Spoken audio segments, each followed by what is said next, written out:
Olá, você que ama, você que gosta, você que quer aprender a palavra de Deus. Hoje mais uma aula para quem está começando agora o estudo da Bíblia, o estudo da teologia. Matéria de hoje, homilética, a arte de pregar. Gosta de pregar o evangelho?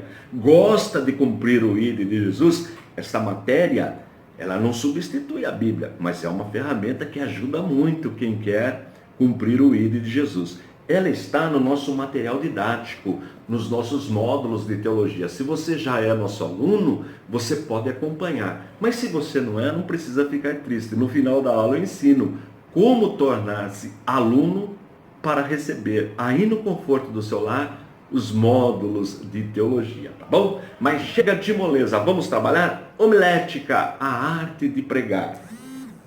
Bem, hoje nós vamos dar continuidade, as matérias anteriores estão todas aí no playlist homilética. E hoje nós vamos aprender o que é a discussão, a ilustração, a aplicação e apelo. As 4 partes que o sermão tem, a pregação tem. Mesmo que você não aprendeu essa matéria, se você observar, se você pedir para alguém, no dia que você ministrar uma mensagem, gravar a sua mensagem, isso é importante, depois você ouvi-la, você vai ver que estas 4 partes estavam no seu sermão, tá bom?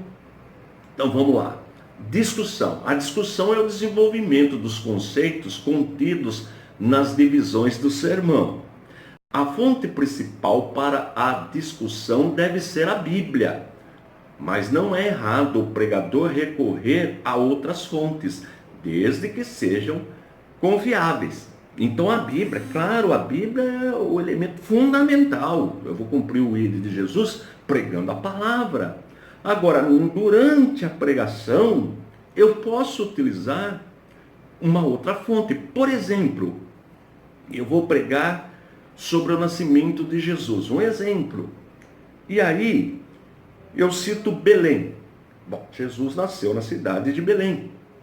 Eu posso usar um livro de geografia, uma outra fonte, para ver algumas características da cidade de Belém.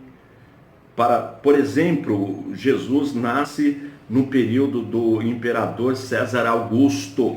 Eu posso utilizar uma outra fonte para saber alguma coisa deste imperador, fonte confiável, é claro, para ilustrar melhor a minha palavra, para as pessoas entenderem melhor. Então, quando eu achar que é importante uma citação externa, que nós chamamos de fonte auxiliar, eu posso utilizar sem problema algum, mas nunca se esquecendo que a fonte principal é a Bíblia, é a palavra de Deus.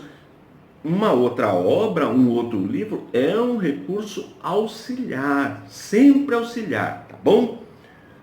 Agora, a ilustração é o processo de explicar algo desconhecido pelo conhecido. É a exposição de um exemplo que torna claros os ensinamentos do sermão. A ilustração pode ser uma parábola, uma alegoria, um testemunho ou uma história. Devemos enfatizar que a ilustração não é a parte mais importante do sermão.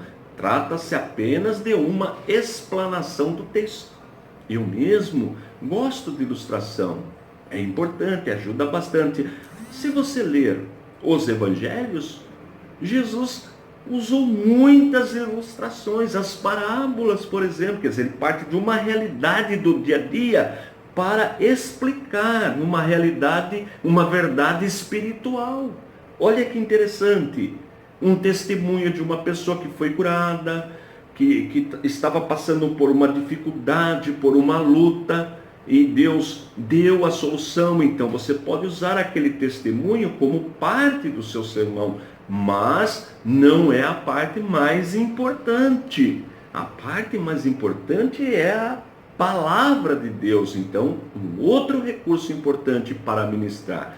Eu creio que a maioria dos que pregam a palavra lançam mão sempre de alguma ilustração, seja testemunho, seja uma parábola, seja uma história.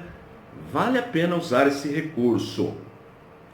A aplicação é o processo mediante o qual o pregador aplica a verdade espiritual do sermão à vida dos ouvintes, a fim de persuadi-los a uma reação favorável à mensagem, favorável à mensagem.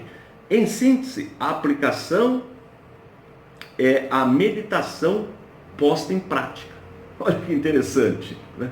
A aplicação. Lógico, se você vai ministrar uma palavra, Deus colocou uma palavra no seu coração, você orou, você meditou, você desenvolveu o seu sermão, a sua mensagem, precisa ter uma aplicação prática.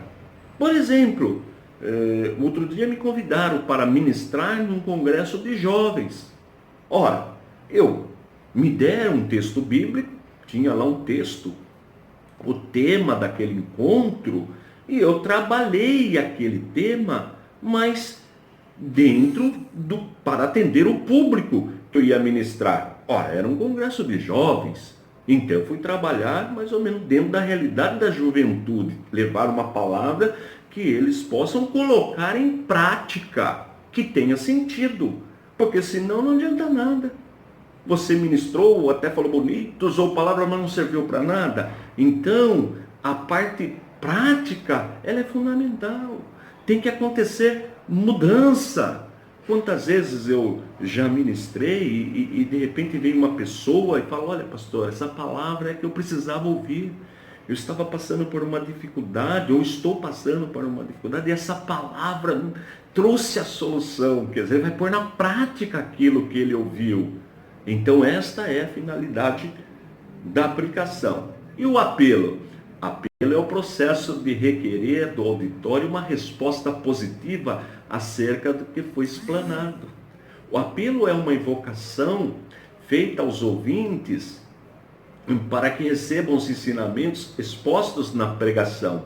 Devemos enfatizar que a própria pregação já traz em si um apelo, né? Então as pessoas estão vindo a sua mensagem e elas precisam receber com apelo. Apelo que para abandonar o pecado, apelo para abandonar as coisas erradas, aquilo que não agrada a Deus. Então toda a mensagem já é um apelo. Agora, existem igrejas, comunidades, denominações que no final, no ápice do sermão, lá no fechamento, então convida até as pessoas: olha, venha para frente, você que quer este Cristo, quer ter Jesus, quer aceitar essa mensagem. Então as pessoas vêm, muitos vêm chorando, com o coração quebrantado. Então este é o objetivo do apelo. Mas o apelo envolve toda a mensagem, tá bom? Agora, nem todas as igrejas têm por tradição chamar as pessoas ali na frente. E não significa que seja necessário isso, não. A palavra de Deus não volta vazia. Pode ficar tranquilo, mesmo que não venha ninguém ali na frente. A palavra, ela visita a alma dos presentes. A palavra, quando ela é direcionada, quando ela está com toda a base bíblica, quando ela é fundamentada na palavra, ela traz transformação. O apelo é automático, tá bom? Então, finalizando, devemos enfatizar que a própria pregação já traz em si um apelo, tá bom? Tipos de sermões. Você conhece os tipos de sermões? Olha o nível que nós chegamos. As aulas anteriores estão todas aí. Agora nós vamos aprender os tipos de sermões para estruturá-los conforme esta matéria auxiliadora. Repetindo, a homilética é uma matéria, é um auxílio para quem quer pregar a palavra de Deus. Ela não substitui jamais a palavra de Deus, tá bom? E se você quiser tornar-se nosso aluno para receber nosso material didático, é só acessar o nosso site www.icp.com.br www.icp.com.br. Olha, eu vou deixar aí embaixo o link da aula, do canal e do site. Continue me ajudando. Copie o link lá no seu Instagram, copie lá no teu Facebook, coloque lá no teu WhatsApp, envie para o máximo de pessoas que você puder.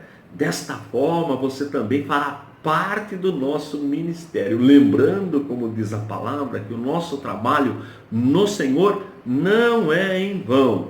Pode ter certeza disso, tá bom? Então continue me ajudando. Olha, já passamos de 52 mil inscritos no canal. É milagre ou não é? Mais de 7 milhões, quase 7 milhões e meio de visualizações. Olha o que Deus está fazendo por meio desse instrumento, por meio da internet, do YouTube, usando esta ferramenta para semear a poderosa palavra de Deus. Eu tenho recebido muitos testemunhos, mas você não tem ideia. Pessoas que estavam envolvidas com seitas, com doutrinas heréticas, abandonaram, porque ouviram o programa, ouviram o ensino, e Deus tocou no coração e foram libertas. Então continue me ajudando, tá bom? Estou indo embora. Forte abraço e fique na paz de nosso Senhor e Salvador Jesus Cristo.